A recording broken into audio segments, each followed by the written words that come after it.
Hello guys, welcome back another video. Today in this video we will talk how to cancel your Sports Illustrated subscription. Okay, so first of all I want to tell you there are only two methods by which you can cancel your subscription on Sport Illustrated. Okay, the first method is like very easy. You need to compose an email. Okay, so email format, you can see this kind of email you need to format, you need to compose.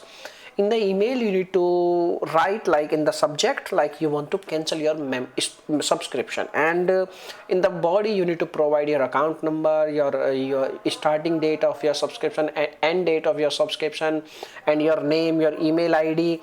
And once you can like compose your email, in the email you need to ask a proof of cancellation. Okay, and once you complete this thing you need to send this email at their email address, and their email address you can visit on their official website and you can find out their contact us page, and you can send then email. On the contact us page they have provided their email.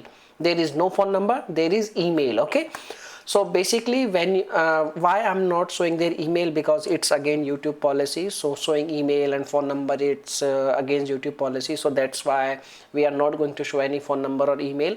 But you can find out their email very easily. Okay, and once they receive your email they will contact you and regarding your subscription, and they will cancel your subscription. Until you don't get any proof of cancellation of your subscription, you need to keep in touch with the customer support team. And the another method, that is for you can say like you can call their customer support, and you can find customer support number which is like available easily on internet. You can find their customer support phone number and you can dial their number, and you can tell them that you wish to cancel your subscription, and they will cancel your subscription after verification of your account. Okay, so by using two ways you can cancel your subscription on Sports Illustrated. Okay, now if you have any other questions you can make a comment. I will reply you very soon, and thanks for watching this video. Bye bye, take care.